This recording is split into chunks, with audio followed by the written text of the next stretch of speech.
സിപിഎമ്മും ലീഗും ഒന്നിച്ചു ഭരിച്ച സപ്തകക്ഷി മുന്നണി ഭരണകാലം ഓർമ്മിപ്പിച്ച് പിണറായി വിജയൻ. ലീഗിനെ ഇടതുമുന്നണിയിൽ എത്തിക്കാനുള്ള നീക്കം എന്ന അഭ്യൂഹം സിപിഐ തള്ളിയതിന് പിന്നാലെയാണ് പിണറായിയുടെ ഓർമ്മപ്പെടുത്തൽ.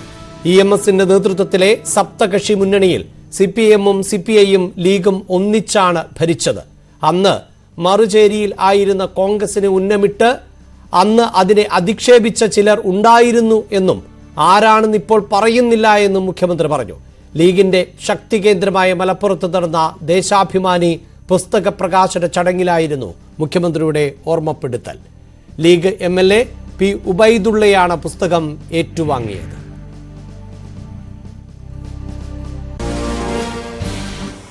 ആയിരത്തി 1967 EMS മന്ത്രിസഭ ഈ പിന്നോക്ക ദേശത്തിന്റെ സമുദ്ധാരണത്തിനും വികസനത്തിനുമായി മലപ്പുറം ജില്ല പ്രഖ്യാപിക്കുകയുണ്ടായി.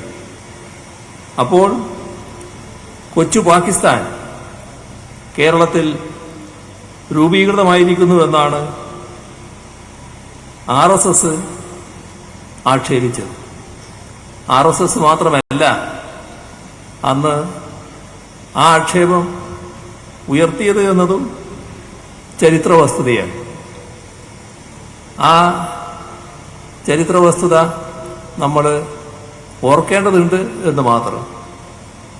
ഇപ്പോഴുള്ള പ്രത്യേക കാരണങ്ങളാൽ ആ വസ്തുത അതേ രീതിയിൽ പറയാൻ അന്ന് ആക്ഷേപം ഉന്നയിച്ചവർക്ക് കഴിയില്ല എന്നതും നമുക്കെല്ലാം അറിയാവുന്ന കാര്യമാണ്. ലീഗിന്റെ LDF പ്രവേശന സാധ്യത CPI മന്ത്രി K രാജൻ കഴിഞ്ഞ ദിവസം തള്ളിയിരുന്നു. അത്തരം ഒരു ചർച്ചയും മുന്നണിയിൽ ഇല്ല എന്നും രാജൻ ന്യൂസ് 18 Q18 അഭിമുഖത്തിൽ വ്യക്തമാക്കിയിരുന്നു.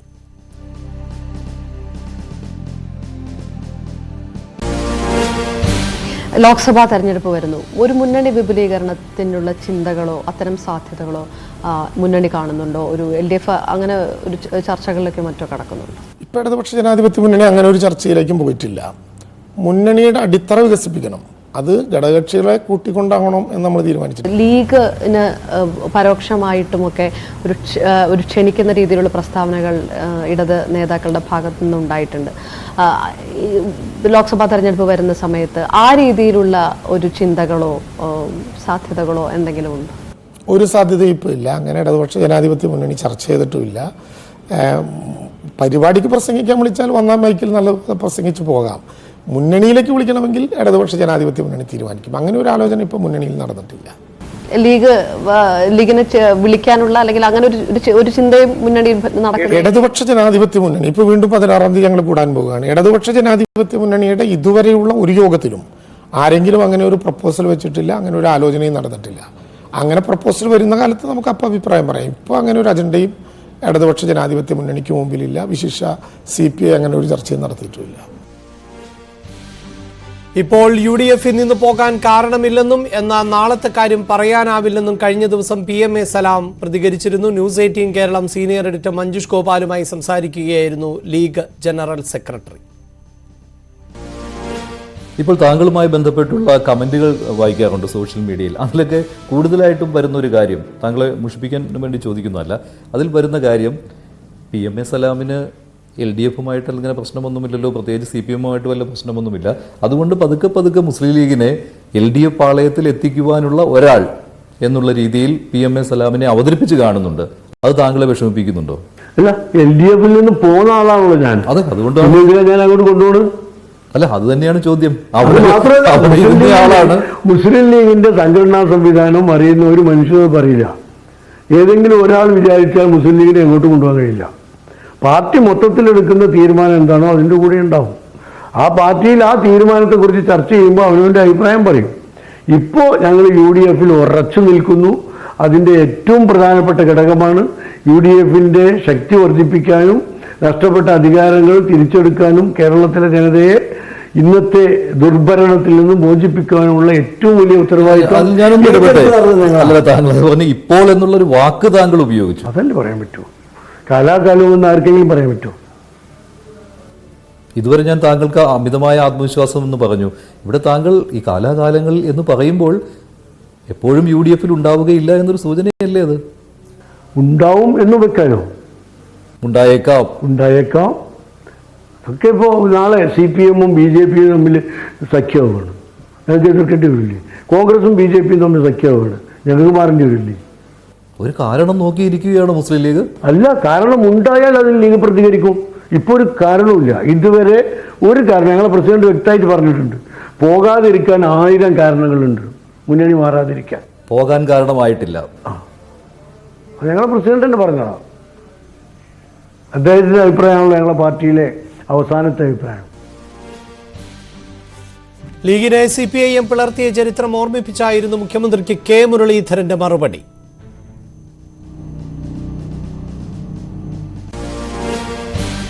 തൊള്ളായിരത്തി മുസ്ലിം ലീഗിനെ പിളർത്തിയതിന്റെ പിന്നിൽ ഈ മാർക്സിസ്റ്റ് പാർട്ടി തന്നെയാണ്.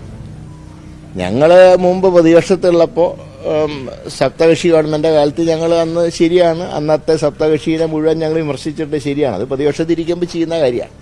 പക്ഷേ തങ്ങളുടെ കൂട്ടത്തിൽ നിന്ന് ഒരു പാർട്ടി വിട്ടുപോയപ്പോൾ അവരെ പിളർത്താൻ ശ്രമിച്ചതും CPM ആണ്. അതിനെക്കുറിച്ച് CH മുഹമ്മദ് കോയ വ്യക്തമായിട്ട് ചന്ദ്രികയിൽ എഴുതിയിട്ടുമുണ്ട്. അപ്പോൾ ചരിത്രം പറയുമ്പോൾ എല്ലാം പറയണം, ഒരു ഭാഗം മാത്രം പറഞ്ഞാൽ പോരാ, എല്ലാ ഭാഗവും ഓർക്കുന്നത് നല്ലതാണ്. മാത്രമല്ല, അടിയന്തരാവസ്ഥ കാലത്ത് കഷ്ടപ്പാട് സഹിച്ച കൂടെ നിന്ന് കഷ്ടപ്പാട് സഹിച്ച അഖിലേന്ത്യാ ലീഗിനെ നല്ല കാലം വന്നപ്പോൾ ചവിട്ടി പുറത്താക്കിയത് ഇതേ CPM തന്നെയാണ്. അപ്പോൾ ലീഗിനോട് CPM കാണിച്ചത് വളരെ കുറ്റകരമായിട്ടുള്ള കാര്യമാണ്. അതുകൊണ്ടാണ് CH 1980 ഇടതുപക്ഷ ജനാധിപത്യ മുന്നണി രൂപീകരിച്ചപ്പോൾ ഇന്ത്യൻ യൂണിയൻ മുസ്ലിം ലീഗ് അതിൽ ചേരുമെന്ന് ചോദിച്ചപ്പോൾ CH പറഞ്ഞൊരു വാചകമുണ്ട്, വിശ്വാസി ഒരിക്കൽ മാത്രമേ പാമ്പ് കടിക്കൂ എന്ന് പറഞ്ഞത് ഈ CPM-നെ ഉദ്ദേശിച്ചാണ്. അപ്പോൾ ചരിത്രം മുഴുവൻ ഒന്ന് വായിക്കുന്നത് നല്ലതാണ്. ചില ഭാഗങ്ങൾ മാത്രം അടർത്തിയെടുത്ത് പറയുന്നത് ചരിത്രത്തിനെ നിഷേധിക്കുന്നതിന് തുല്യം. വാർത്തയുടെ വിശദാംശങ്ങളുമായി ഞങ്ങളുടെ പ്രതിനിധികൾ ന്യൂസ് ഡെസ്കിൽ നിന്ന് TG സജിത്തും മലപ്പുറത്ത് നിന്ന് CV അനുമോദുമാണ് ചേരുന്നത്. അനുമോദ്, ദേശാഭിമാനി പ്രസിദ്ധീകരിച്ച മലപ്പുറം മിഥ്യയും യാഥാർത്ഥ്യവും ബഹുസ്വര സാംസ്കാരിക പഠനങ്ങൾ എന്ന പുസ്തകത്തിന്റെ പ്രകാശന ചടങ്ങിലാണ് മുഖ്യമന്ത്രി പിണറായി വിജയൻ ഇത്തരം പരാമർശങ്ങൾ നടത്തുന്നത്. അവിടെ കെ മുരളീധരൻ സൂചിപ്പിക്കുന്നത് പോലെ ചരിത്രം പൂർണ്ണമായും പറയാൻ മുഖ്യമന്ത്രി തയ്യാറായില്ല. സപ്തകക്ഷി ഭരണകാലഘട്ടമുണ്ടായിരുന്നു, അതിനെ റാവൽപിണ്ടി സഖ്യം എന്ന് അടക്കം വിമർശിച്ചവരുണ്ട്. അതിൽ BJP-യെയും RSS-നെയും പേരെടുത്ത് മുഖ്യമന്ത്രി പറയുമ്പോൾ മറ്റു ചിലരും എന്ന് മാത്രമാണ് പറഞ്ഞത്. കോൺഗ്രസ് എന്ന വാക്ക് അദ്ദേഹം ഉപയോഗിച്ചില്ല എന്നാണ് ഞാനത് കേൾക്കുമ്പോൾ മനസ്സിലാക്കുന്നത്. കൃത്യമായ ലക്ഷ്യത്തോടെയും ഉദ്ദേശത്തോടെയും തന്നെയാണ് ഇങ്ങനെയൊരു ചടങ്ങിൽ മലപ്പുറത്ത് വെച്ച് ഈ പരാമർശം നടത്തുന്നത് എന്ന് വേണ്ടേ വായിച്ചെടുക്കാൻ?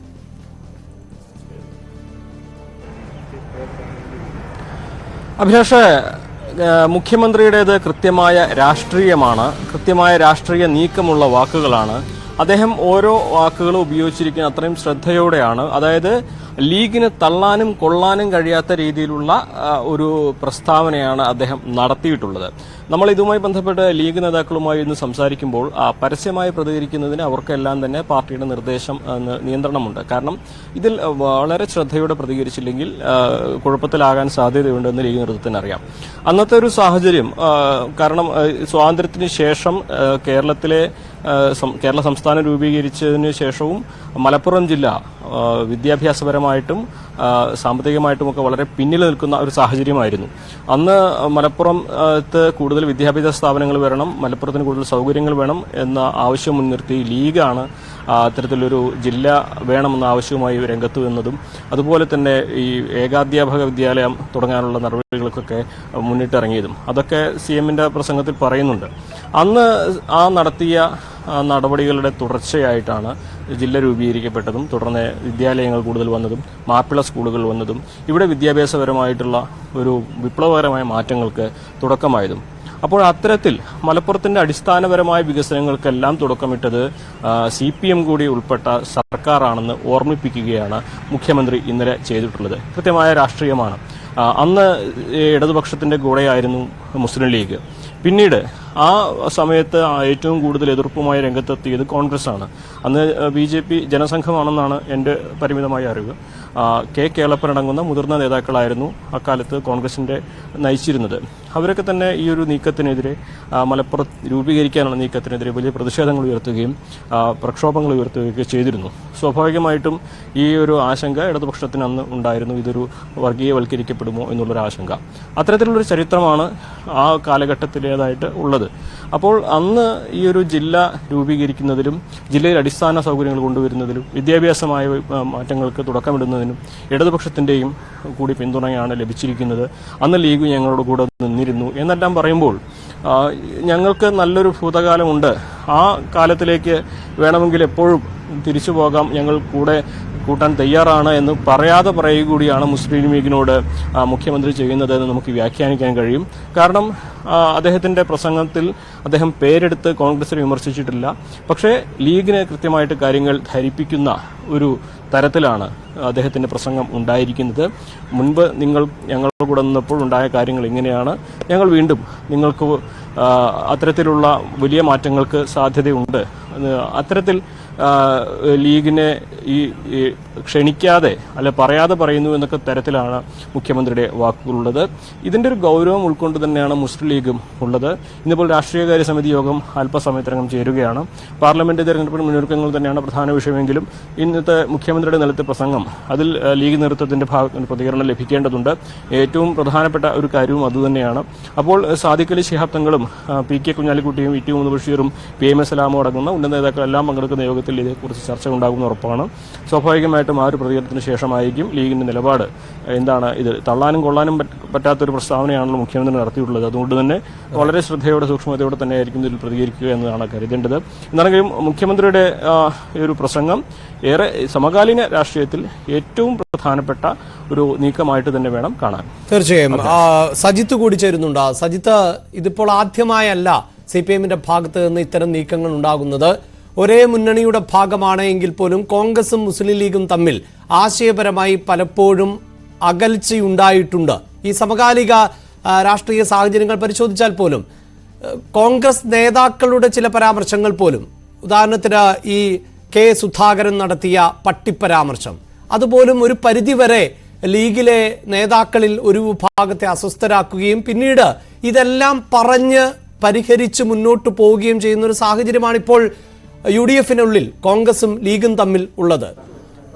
എപ്പോഴൊക്കെ ഈ ആശയപരമായ വ്യത്യാസങ്ങൾ നിലനിന്നോ അപ്പോഴെല്ലാം അവിടെ കയറി അറ്റാക്ക് ചെയ്യാനും അതിനെ പ്രയോജനപ്പെടുത്താനും CPIM തുടർച്ചയായി ശ്രമിക്കുന്നുണ്ട്. കഴിഞ്ഞ ദിവസവും നമ്മൾ സൂചിപ്പിച്ചു, കോൺഗ്രസിന്റെ കക്ഷത്തിലെ കീറസഞ്ചിയല്ല ലീഗ് എന്ന് തെളിഞ്ഞിരിക്കുന്നു എന്ന് പറയുന്ന AK ബാലന്റെ പ്രസ്താവനകൾ പോലെ വളരെ പ്രധാനപ്പെട്ട പ്രതികരണങ്ങൾ CPM നേതാക്കളുടെ ഭാഗത്ത് നിന്ന് പലപ്പോഴായി ഉണ്ടാകുന്നു.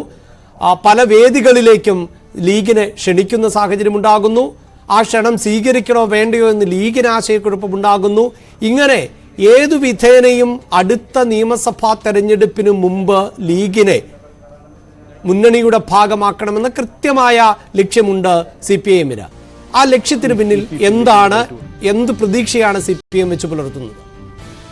അഭിലാഷ്, നമ്മളിത് ഈ ചർച്ച നടക്കുന്ന കാലഘട്ടമാണ് ഏറ്റവും ശ്രദ്ധേയം. ഇതൊരു തെരഞ്ഞെടുപ്പ് കാലഘട്ടമാണ്. ഒരു തരത്തിലും ഒരു കക്ഷി മുന്നണി മാറ്റം സംബന്ധിച്ച ചർച്ചകൾ നടക്കാൻ സാഹചര്യമില്ലാത്ത ഒരിടം. ഒരുപക്ഷേ മുന്നണി മാറ്റ ചർച്ചകൾക്ക് പ്രസക്തി തെരഞ്ഞെടുപ്പിന് മുമ്പാണ്.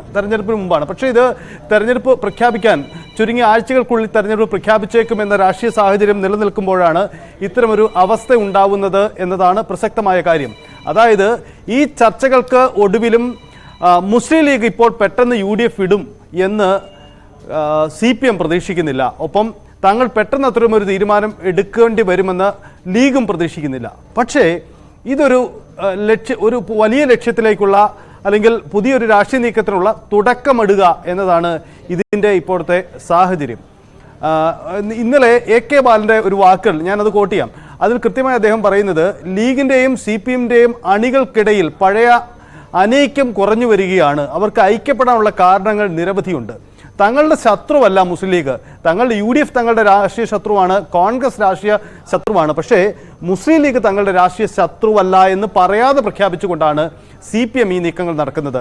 എല്ലാ കാര്യത്തിലും ലീഗിനെ ഒപ്പം നിർത്താൻ കഴിയുന്ന ലീഗിന്റെ നിലപാടുകൾക്കൊപ്പം CPM ഉണ്ട് എന്ന സൂചനയുണ്ട്. എന്നാൽ മുന്നണിയുടെ പൊതുവായ നിലപാടുകളിലെ പ്രതിപക്ഷത്തിന്റെ നിലപാടുകളിലെ CPM എതിർക്കുകയും ചെയ്യുന്നു.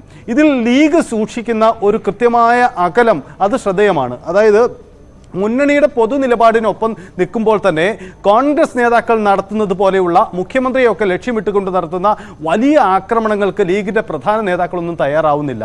അവിടെയാണ് ഇനി നടക്കാൻ പോകുന്ന രാഷ്ട്രീയ നീക്കത്തിന്റെ സൂചന നമുക്കറിയേണ്ടത്. അല്ലെങ്കിൽ അത്തരമൊരു നീക്കം എവിടെയോ നടക്കുന്നുണ്ടോ എന്നതിന്റെ സൂചന. CPMന്റെ പ്രധാനപ്പെട്ട നേതാക്കൾ തുടർച്ചയായി സംസാരിച്ചവരെല്ലാവരും ലീഗിനെ അങ്ങ് സ്വാഗതം ചെയ്യുകയാണ്, ലീഗിനെ അങ്ങ് പുകഴ്ത്തുകയാണ്, ലീഗിന്റെ മലബാർ മേഖലയിലെ സ്വാധീനം അംഗീകരിക്കുകയാണ്. ഇത്തരം നിലപാടെടുക്കുമ്പോൾ ഇത് എവിടേക്ക് ചെന്ന് അവസാനിക്കുമെന്നത് നമുക്ക് കൃത്യമാണ്. ഒരു കാര്യം വ്യക്തമാണ്, CPM ഒരു രാഷ്ട്രീയ മാറ്റം ലീഗിനെ ഒപ്പം ചേർത്തിക്കൊണ്ടുള്ള ഒരു നീക്കം ആഗ്രഹിക്കുന്നുണ്ട്. പക്ഷേ അത് പെട്ടെന്നുണ്ടാവേണ്ടതല്ല, ഘട്ടം ഘട്ടമായി ഉണ്ടാവേണ്ടതാണ്. ഒരു കാര്യം കൂടി പറയാം, ഇപ്പോൾ ഇത്തരം ചർച്ചകൾ കൊണ്ട് തങ്ങൾക്ക് മറ്റൊരു ഗുണഫലം ഉണ്ടാകും എന്ന കാര്യം കൂടി CPM അറിയുന്നുണ്ട്. അതായത് അത് ലീഗിനെ ഒപ്പം ചേർത്ത് നിർത്തിക്കൊണ്ടുള്ള ഒരു മുന്നണി ഐക്യപ്പെടുത്തുകയോ മുന്നണിയെ ബലപ്പെടുത്തുകയോ അല്ല, മറിച്ച് അതിനുമപ്പുറം ഇത്തരം ചർച്ചകൾ മുസ്ലിം വോട്ടുകളിൽ ഉണ്ടാക്കുന്ന വിള്ളൽ അത് തങ്ങൾക്ക് അനുകൂലമായി മാറ്റുക എന്ന രാഷ്ട്രീയ തന്ത്രം കൂടി CPMന്റെ മനസ്സിലുണ്ട്. റൈറ്റ്. അതോടൊപ്പം അനുമതി സൂചിപ്പിച്ചു കഴിഞ്ഞു, മുസ്ലിം ലീഗിന്റെ രാഷ്ട്രീയകാര്യ സമിതി യോഗം അല്പസമയത്തിനകം മലപ്പുറത്ത് ചേരുന്നു എന്നുള്ളത്. അതിൽ തന്നെ ഇപ്പോൾ ലീഗുമായി ബന്ധപ്പെട്ട വിഷയം പരിശോധിച്ചാൽ മലബാർ മേഖലയിലെ വോട്ട് സ്വാധീനം അറിയാമല്ലോ. അവിടെ ഏറ്റവും പ്രധാനപ്പെട്ട വോട്ട് സ്വാധീന ശക്തിയായി ലീഗ് നിൽക്കുമ്പോൾ തന്നെ രണ്ടാം സ്ഥാനത്ത് ഇപ്പോഴത്തെ കണക്കുകൾ പരിശോധിച്ചാൽ CPM തന്നെയാണ്. ഏതെങ്കിലും ഒരു ധാരണയുടെ അല്ലെങ്കിൽ വാഗ്ദാനങ്ങളുടെയൊക്കെ ഫലമായി ഇടതുമുന്നണിയിലേക്ക് പോയാൽ പോലും ഒരു ദീർഘകാല അടിസ്ഥാനത്തിൽ ഇത് ലീഗിന് എത്രത്തോളം ഗുണകരമാകും എന്ന സംശയം ലീഗിലെ ചില നേതാക്കൾക്കെങ്കിലും ഉണ്ടോ അനുമോദം? ഒരു പക്ഷേ അങ്ങനെ ഇടതുപക്ഷത്തിന് കൈകൊടുക്കാം എന്ന് അഭിപ്രായപ്പെടുന്ന ഒരു വിഭാഗം ഉണ്ടായാൽ പോലും അത് ഭൂരിപക്ഷ തീരുമാനമായി ലീഗിനുള്ളിൽ വരുന്ന ഒരു രാഷ്ട്രീയ സാഹചര്യം ഇപ്പോഴുണ്ടോ? അങ്ങനെ ഒരു തീരുമാനത്തിലേക്ക് പോയാൽ ലീഗിലെ പിളർപ്പടക്കം ലീഗ് മുന്നിൽ കാണുന്നുണ്ടോ, ലീഗ് നേതൃത്വം മുന്നിൽ കാണുന്നുണ്ടോ? അതുകൊണ്ട് അനുമോദ് തന്നെ സൂചിപ്പിച്ചു, ഇതിൽ വളരെ കരുതലോടെ തന്നെയായിരിക്കും പ്രതികരിക്കുക എന്ന് പറയുമ്പോൾ പോലും ഈ സാധ്യതകളൊന്നും അടച്ചിടുന്നില്ല. PM സലാമിന്റെ വാക്കുകൾ കേട്ടതാണല്ലോ.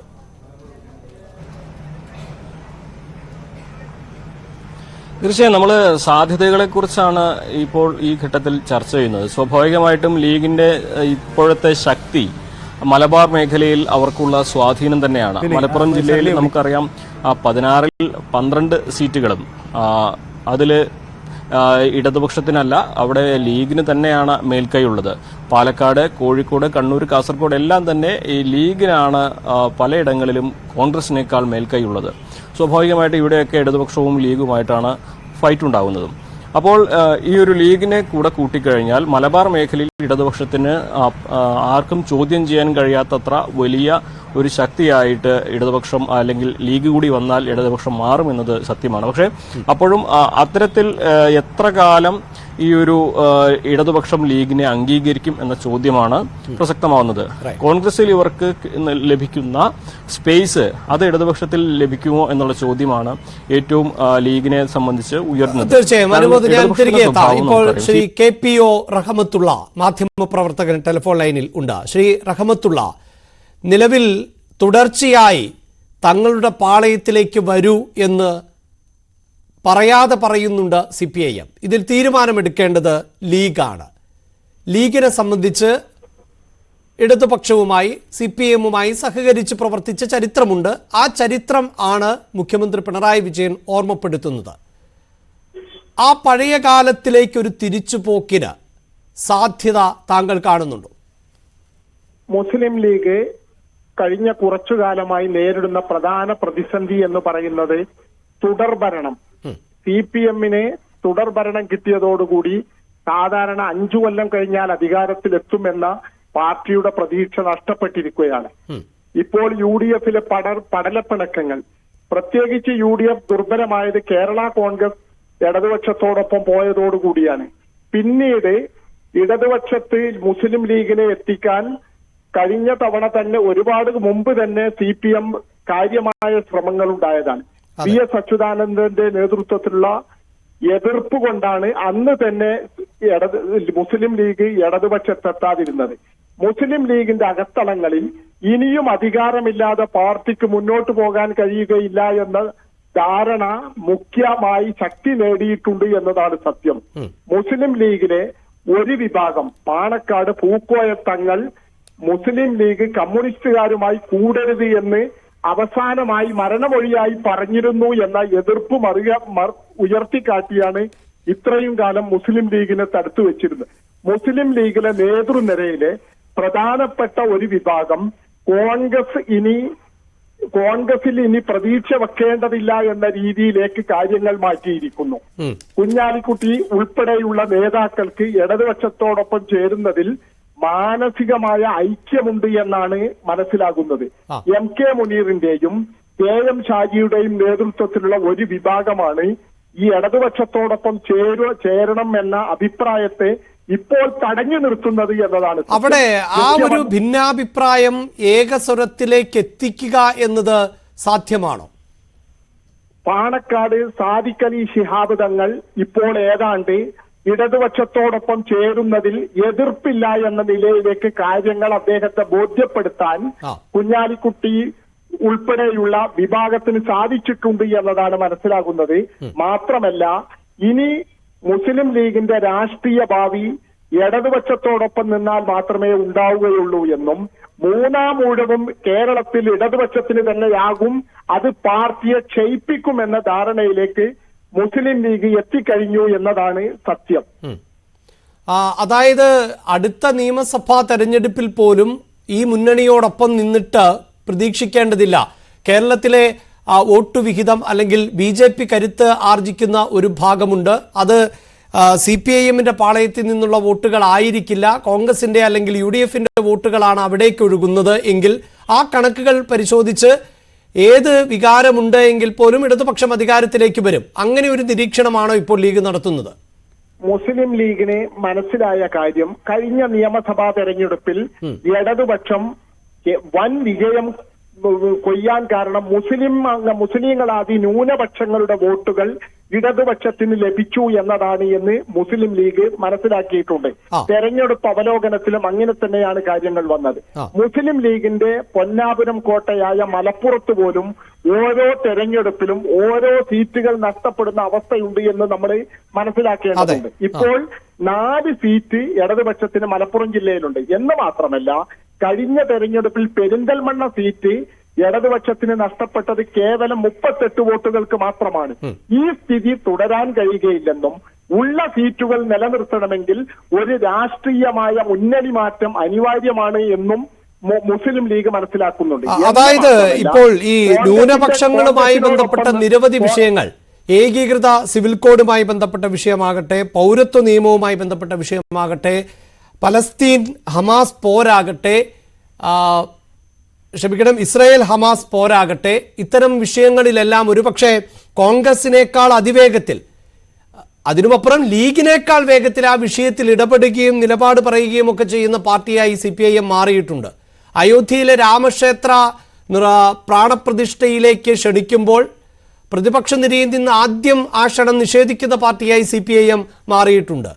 അപ്പോൾ ലീഗിന് ലഭിക്കേണ്ട വോട്ടുകൾ പോലും ന്യൂനപക്ഷ സ്നേഹം തങ്ങൾക്കാണ് എന്ന് ആവർത്തിച്ച് പറയുന്ന CPIMലേക്ക് ഇനിയും പിരിഞ്ഞു പോകാൻ സാധ്യതയുണ്ട് എന്ന് ലീഗ് വിലയിരുത്തുന്ന ഒരു സാഹചര്യമാണോ ഇപ്പോഴുള്ളത്?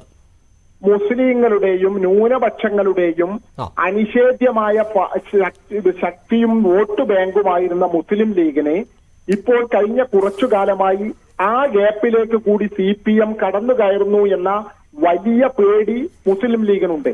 പ്രത്യേകിച്ച് മുൻകാലങ്ങളിൽ AP വിഭാഗം സുന്നികൾ മാത്രമായിരുന്നു CPMുമായി അടുത്തിരുന്നത്. എന്നാൽ കഴിഞ്ഞ കുറച്ചു കാലമായി മുസ്ലിം ലീഗിന്റെ പ്രധാന വോട്ട് ബാങ്കായ EK വിഭാഗം സുന്നികൾ ജിഫ്രി മുത്തുക്കോയ തങ്ങൾ പ്രസിഡന്റായതിനു ശേഷം ഇടതുപക്ഷവുമായി വളരെ ശക്തമായ ബന്ധമാണ് കാത്തുസൂക്ഷിക്കുന്നത്. അവർ തമ്മിൽ മാനസികമായ ഐക്യമുണ്ട്. പൗരത്വ ഭേദഗതിയാണെങ്കിലും ഏക സിവിൽ കോഡാണെങ്കിലും അങ്ങനെ ന്യൂനപക്ഷങ്ങളെ, ബാബരി മസ്ജിദ് വിഷയമാണെങ്കിലും ന്യൂനപക്ഷങ്ങളെ ബാധിക്കുന്ന വിഷയങ്ങളിൽ മുസ്ലിം ലീഗിനേക്കാളും മറ്റ് ഇന്ത്യയിലെ ഏത് പാർട്ടിയേക്കാളും വളരെ ശക്തമായ മതേതര ജനാധിപത്യ ബോധത്തോടു കൂടി പ്രവർത്തിക്കുന്ന പാർട്ടിയായി കഴിഞ്ഞ കുറച്ചു കാലമായി CPM മാറിയിട്ടുണ്ട് എന്നും തങ്ങളുടെ വോട്ട് ബാങ്കിൽ ഇത് കാതലായ വിള്ളലുണ്ടാക്കുമെന്നും മുസ്ലിം ലീഗ് തിരിച്ചറിയുന്നുണ്ട്. വളരെ നന്ദി ശ്രീ KP റഹ്മത്തുള്ള ഞങ്ങളോട് പ്രതികരിച്ചതിന്. എന്തായാലും ഈ പ്രതികരണങ്ങളെല്ലാം പുറത്തു വന്നുകൊണ്ടിരിക്കുമ്പോൾ LDF കൺവീനർ EP ജയരാജൻ എന്താണ് പറഞ്ഞത് എന്നതുകൂടി ശ്രദ്ധിക്കാം. മുഖ്യമന്ത്രി ചോദ്യം ചോദിച്ചതാണ്. അദ്ദേഹത്തോട് പോയി ലീഗിനെ കുറിച്ച് ചോദിക്കേണ്ട ഒരു കാര്യം ഇപ്പോഴെന്താ അതിന്റെ പ്രസക്തി? അതുകൊണ്ട് അദ്ദേഹം പറഞ്ഞു, ഇപ്പോഴെന്താ അത്തരം ഒരു ചോദ്യത്തിന് നിങ്ങൾ ചോദിക്കുന്നതിന്റെ അടിസ്ഥാനം? അത് തീർച്ചയായും അദ്ദേഹത്തിന്റെ ഒരു പ്രതികരണമല്ലേ?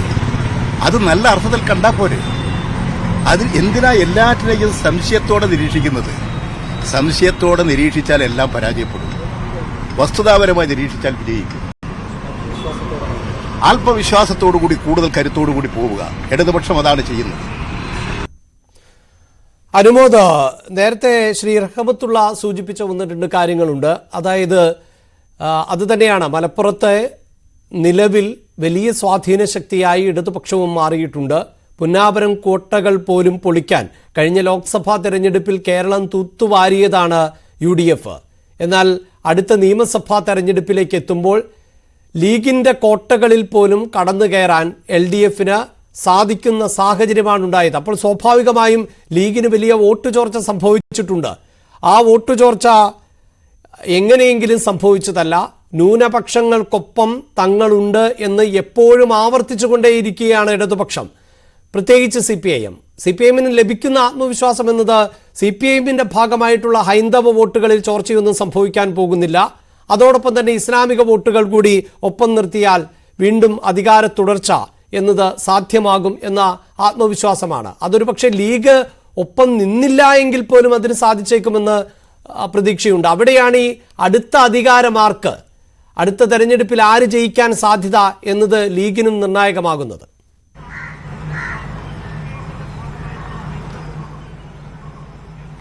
ഈ മലപ്പുറത്ത് ഇടതുപക്ഷം കാലങ്ങളായിട്ട് പരീക്ഷിച്ചുകൊണ്ടിരിക്കുന്ന ഒരു കാര്യം സ്വതന്ത്ര സ്ഥാനാർത്ഥികളെ മത്സരിപ്പിച്ച് വോട്ട് പിടിക്കുക എന്നുള്ളതാണ്. ഇപ്പോൾ നമുക്ക് കണ്ടാൽ അറിയാം, മന്ത്രി V അബ്ദുറഹ്മാൻ ആവട്ടെ, KT ജലീലാവട്ടെ, Nilambur MLA PV Anwar ആവട്ടെ, അതുപോലെ ഇവരൊക്കെ തന്നെ ഒരു കാലത്ത് വലതുപക്ഷ രാഷ്ട്രീയത്തിന്റെ കൂടെ നിന്നവരാണ്.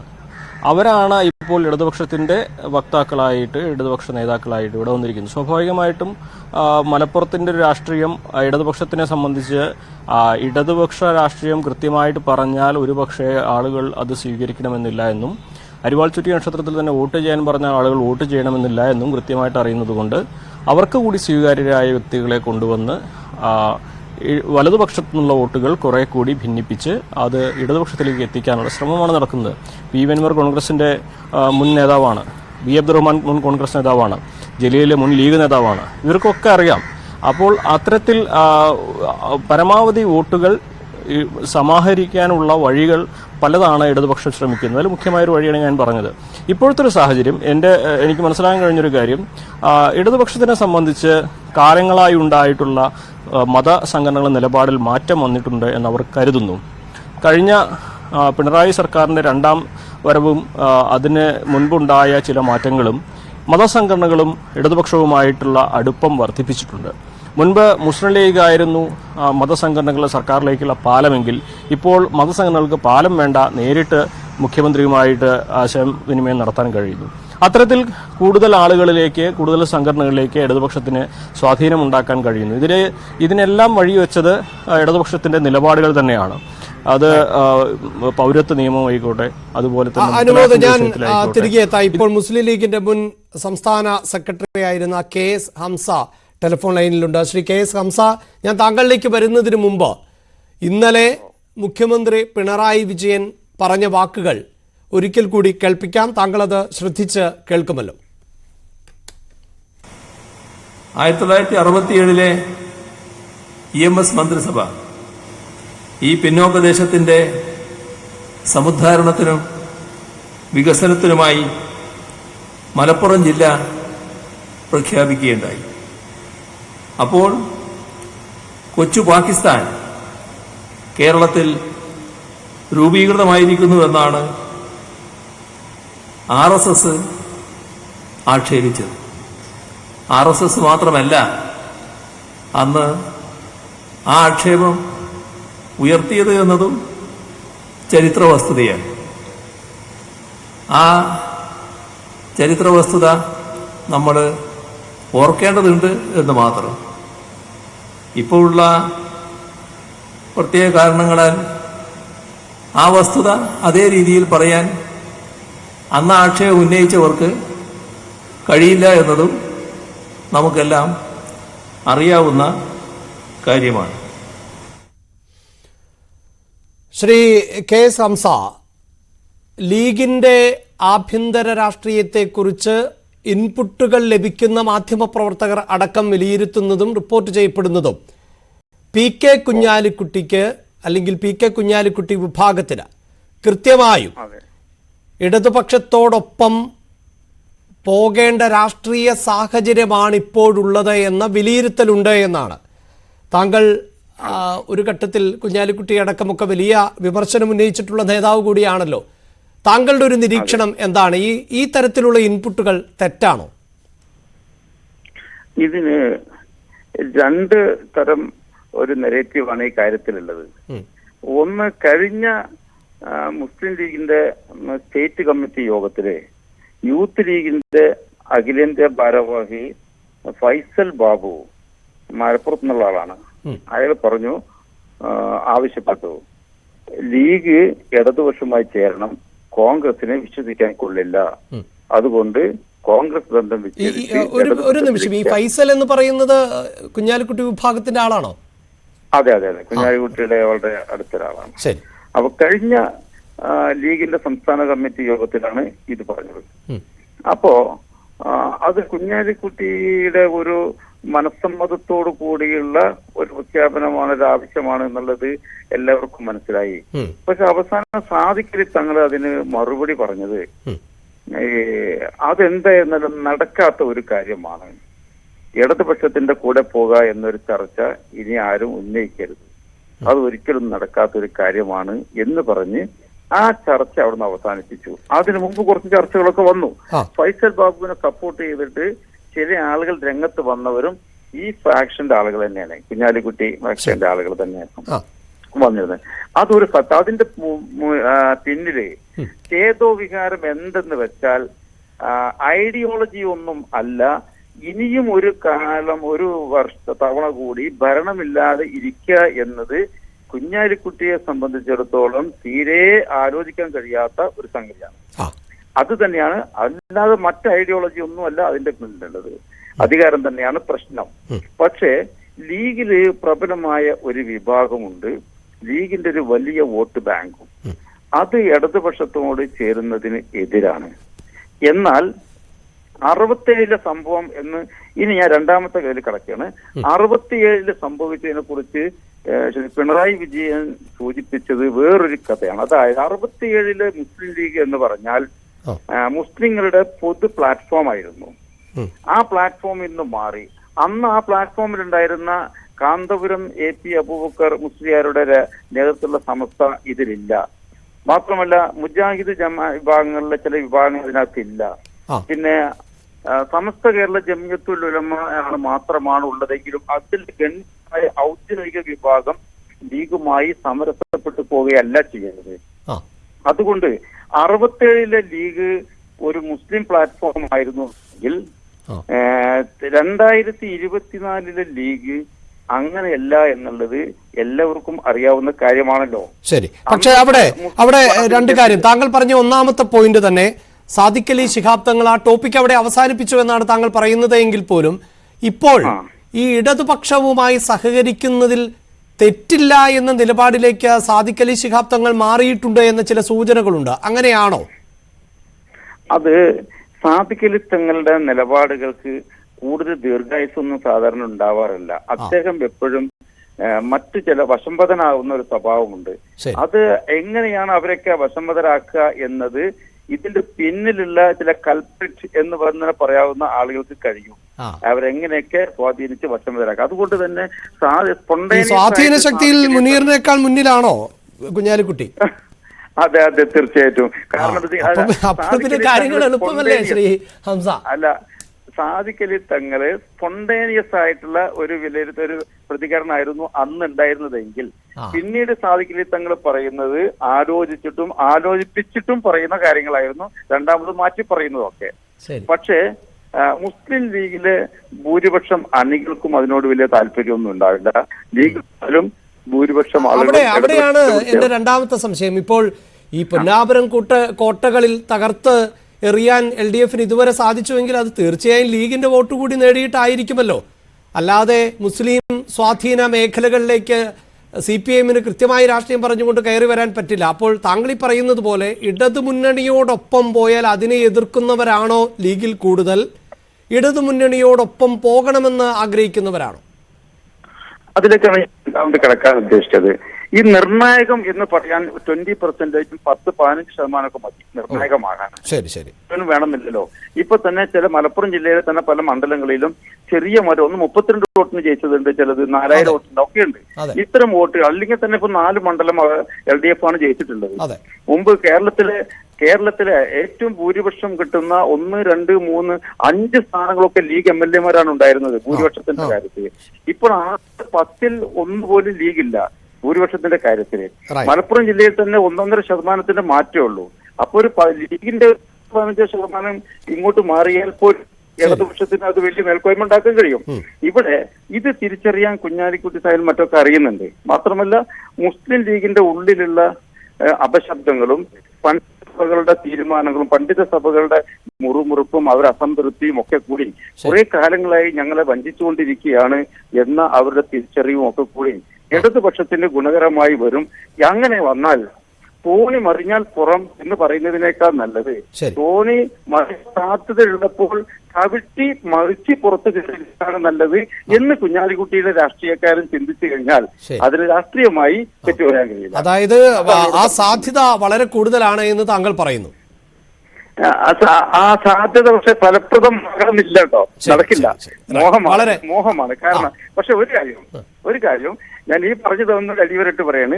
തോണി മറിഞ്ഞാൽ തോണി മറിഞ്ഞാൽ പുറന്നിട്ട് ഇലക്ഷൻ വരെ കാത്തിരിക്കണല്ലോ തോണി മറിയാൻ വേണ്ടി. പക്ഷെ അത് കാക്കാതെ തോണി മറിയാൻ സാധ്യതയുണ്ട് എന്ന് കാണുമ്പോ ചവിട്ടി മറിച്ച് പുറത്തു കയറിയിരിക്കുക എന്നതാണ് ഇപ്പോഴത്തെ അദ്ദേഹത്തിന്റെ നയം. ശരി, എന്തായാലും ഒരു 2.5 വർഷം കൂടി ഉണ്ടല്ലേ? ശരി, അതിനുള്ളിൽ എന്ത് മാറ്റം ഉണ്ടാകുമെന്ന് നമുക്ക് കാത്തിരുന്ന് കാണാം. വളരെ നന്ദി ശ്രീ KS ഹംസ പ്രതികരിച്ചതിന്. ഇടവേള.